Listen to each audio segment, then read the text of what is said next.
There are three types of zone that can be assigned in the grading optimization: parking lot, zone, and grading limits, which was covered in a previous video. Each of these zone types have pre-configured parameters and constraints. One of the pre-configured zones that can be used in grading optimization is parking lots. To assign the parking lots, you need to use a closed feature like a polyline, feature line, or a parcel. In the zone properties, specify a logical name for the parking lot. Then select the grading constraint to use. Parking lots are pre-configured to use customized slope constraints with a maximum and minimum slope. You can use the defaults or manually override either of these constraints.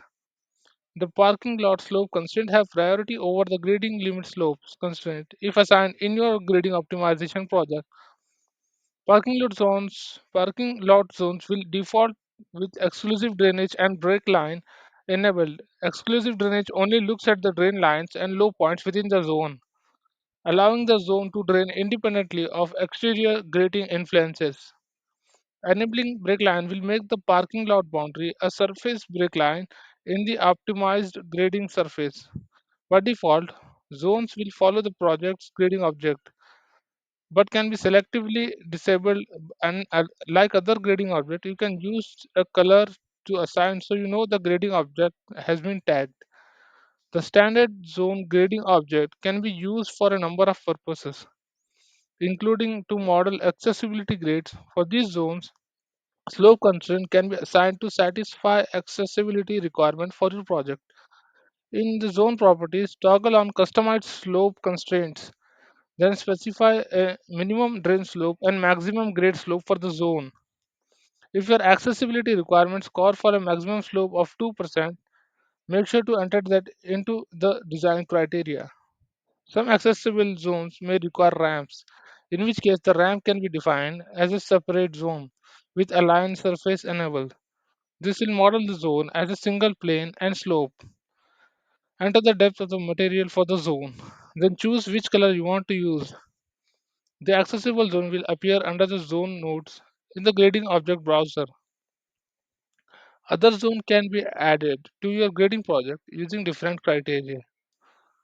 For example, to maintain grade requirement for the yard, another zone can be assigned. In the zone properties, make sure to assign a name to the zone so you can distinguish it from the other zone. Then set the slope constraint that you want to use. If there's a constraint or special surface condition that you want to apply, you can simply enable it.